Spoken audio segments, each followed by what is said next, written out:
A esfera de influência de Putin está desmoronando diante dos nossos olhos. A humilhação é completa. Aliados soviéticos estão deixando a Rússia para aderir à OTAN. A última traição vem do sul do Cáucaso. Após mediar um acordo de paz entre Armênia e Azerbaijão, os Estados Unidos da América rapidamente tiraram 30 anos de influência russa. O Azerbaijão está convertendo seu exército aos padrões da OTAN para se preparar para entrar na aliança. Isso é uma catástrofe geopolítica para Moscou. O Azerbaijão também se recusa a usar petróleo russo sancionado. E em resposta à agressão russa, até mesmo países como a Sérvia estão prontos para fornecer munição à Ucrânia. O fracasso militar de Putin levou a um isolamento político para o país. Toda vez que a Rússia faz birra, seus aliados desertam, provando que Putin não é o mestre da região, mas sim o maior vendedor que a OTAN já teve. Tudo começou quando os Estados Unidos mediaram um acordo de paz entre Armênia e Azerbaijão em agosto deste ano. Veja só.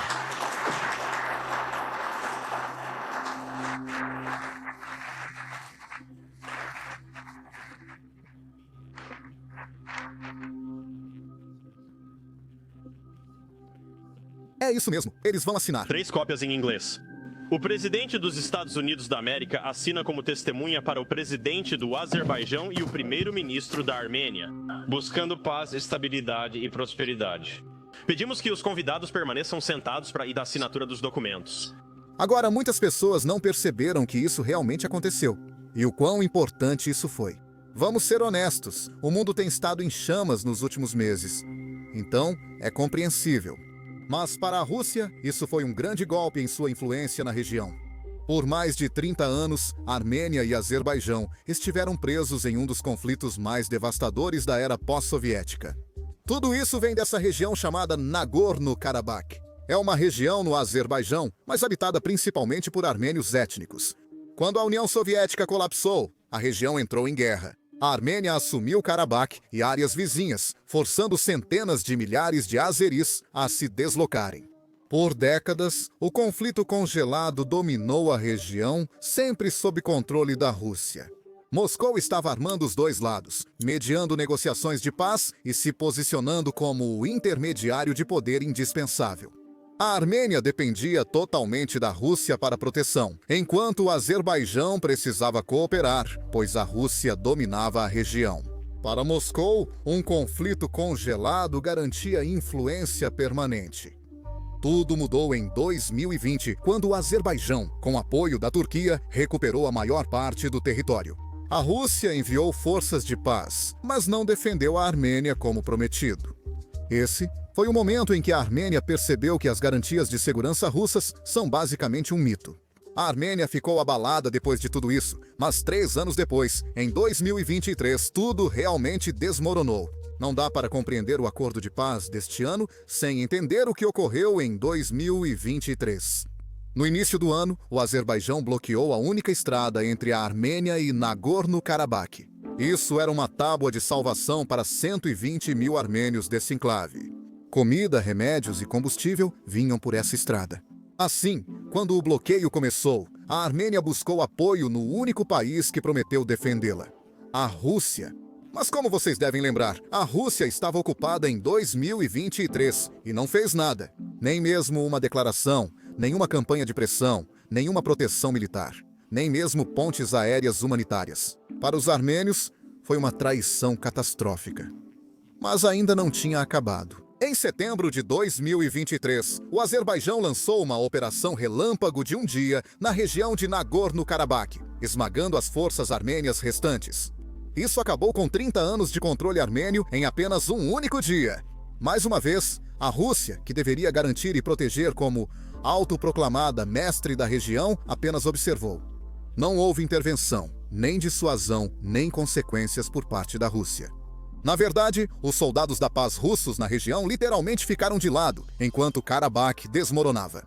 Bem, como você pode imaginar, depois disso, o relacionamento da Armênia com a Rússia acabou. Não foi só decepção política, foi uma traição existencial. A Armênia, então, congelou sua participação na Organização do Tratado de Segurança Coletiva, que é como a versão russa da OTAN. Autoridades armênias afirmaram abertamente que a Rússia deixou de ser um aliado confiável. O governo armênio buscou mais segurança ao se aproximar dos Estados Unidos da América e da União Europeia, ampliando também a cooperação militar com países ocidentais. Isso possibilitou o Acordo de Paz de agosto. Por isso, os Estados Unidos intermediaram um acordo de paz entre Armênia e Azerbaijão. Não foi apenas diplomacia, foi como um terremoto geopolítico. Se Washington resolve um conflito congelado por Moscou há 30 anos, significa que a Rússia perdeu o controle da região. E podemos ver isso se olharmos para as ações do país. A Armênia está se voltando para o Ocidente. O Azerbaijão colabora com estados da OTAN, tornando o sul do Cáucaso parte do eixo de segurança Estados Unidos da América-União Europeia, Turquia. Tudo isso foi possível graças à operação militar especial de 3 dias de Putin. Como sempre, a Rússia não admite a realidade. Então, está afirmando que não foram os Estados Unidos, mas sim a própria Rússia, que realmente tornou possível a paz entre os dois países. Ouça só. Me parece que foi a Rússia que ajudou a resolver as relações entre Azerbaijão e Armênia. A Rússia é um fator decisivo para a estabilidade de todo o sul do Cáucaso. Se olharmos para a história do desenvolvimento das relações, praticamente não houve conflitos entre o Azerbaijão e a Armênia sob a tutela da Rússia. E todos os conflitos que surgiram foram rapidamente resolvidos com a ajuda da Rússia. Infelizmente, alguns países ocidentais tentam interferir na resolução das relações entre Armênia e Azerbaijão. E isso é uma tentativa de expulsar a Rússia do sul do Cáucaso. Eles não trazem nenhum benefício. O benefício é exatamente o oposto. Eles acrescentam nervosismo, complexidade e ambiguidade. A situação estabilizou. Agora, eu não sei quanto a vocês, mas eu não vi um representante russo sentado naquela mesa quando esses dois países assinaram o acordo de paz. Talvez eu esteja ficando cego ou algo assim. Mas, em minha defesa, pelas notícias do Azerbaijão, não parece que a Rússia tenha influência na região. O Azerbaijão anunciou que deixará de negociar petróleo russo sancionado. Ele proibiu a Lukoil de usar o porto em Baku. Como se isso já não fosse ruim o bastante, o exército do Azerbaijão também está deixando de usar os padrões russos e adotando os da OTAN. Isso é algo importante, porque é meio que um sinal do que está por vir. Primeiro, vou explicar o que significa converter aos padrões da OTAN. Não sou especialista militar, mas, basicamente, o Azerbaijão vai reformar seu exército para operar melhor com as forças e parceiros da OTAN. Isso significa usar a mesma terminologia, usar equipamentos semelhantes, talvez até os mesmos equipamentos, usar munições semelhantes e procedimentos comuns que a OTAN utiliza. Isso também significa que forças do Azerbaijão participarão de exercícios e treinamentos da OTAN. Isso oferece ao Azerbaijão várias opções para o futuro. Se eles quiserem entrar para a OTAN, ficará mais fácil se candidatar e seguir esse caminho depois de terem feito todas essas mudanças. Além disso, imagino que o Azerbaijão não queira mais comprar armas russas após ver o que ocorre na Ucrânia.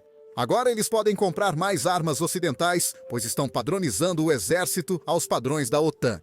De qualquer forma, isso definitivamente não é uma boa notícia para a Rússia, porque isso não é apenas uma declaração. As ações já estão sendo tomadas para tornar isso realidade.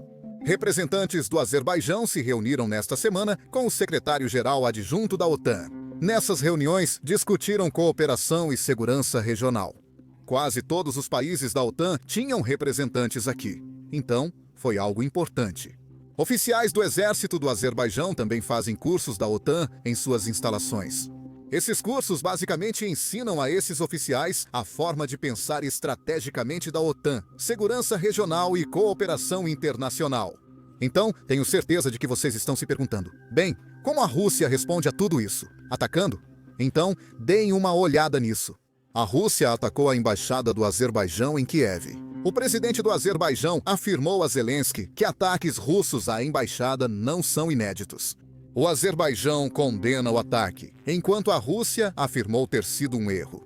Mas se você observar os horários dos ataques russos às embaixadas do Azerbaijão, parece que há um padrão aqui. É difícil afirmar que esse padrão seja totalmente um erro. A Rússia atacou essa embaixada pela última vez em agosto, quando o Azerbaijão e a Armênia firmaram um acordo de paz.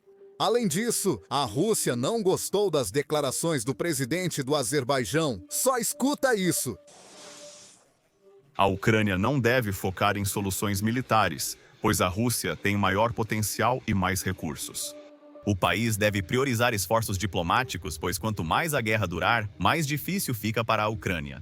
E só posso dar conselhos com base na nossa experiência em Karabakh. Tentamos todas as vias diplomáticas, mas ao falhar, recorremos à ação militar.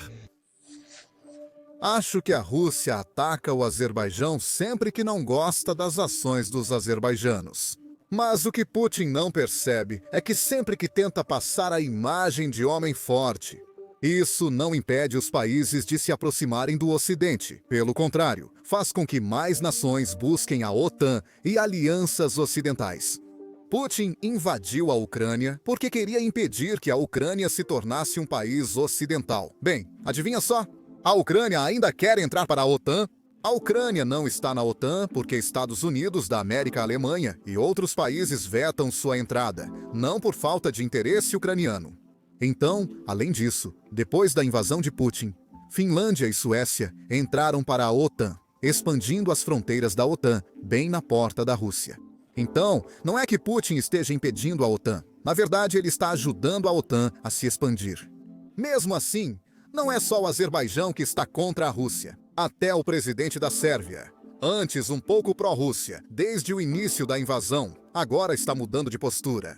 No início do mês, ele declarou que a Sérvia está pronta para fornecer munição à Europa que pode repassá-la à Ucrânia. Agora, o motivo disso ser algo importante é porque a Sérvia produz muita munição. Até então, parecia que haviam garantido à Rússia que não forneceriam munição à Ucrânia. Agora parece que não é o caso, e a Rússia está bastante insatisfeita. Aqui está a resposta russa. Nós, repetidamente, inclusive no mais alto nível, recebemos repetidamente da liderança da Sérvia, inclusive em um nível superior, que a exportação de munições sérvias está sob controle rigoroso. que Kiev não poderia. Este produto não será entregue à Ucrânia para que Kiev não possa usá-lo contra o nosso pessoal militar. Eu me recuso até mesmo a discutir não só a possibilidade, mas em geral como um assunto. Isso, soldados russos, que historicamente deram seu coração em todos os sentidos dessa palavra. Entregam seus corações? Em todos os sentidos. Entregando suas vidas. Entregar sua vida ou confessar amor e lealdade aos irmãos sérvios serão derrotados ou mortos com armas, munições e projéteis sérvios.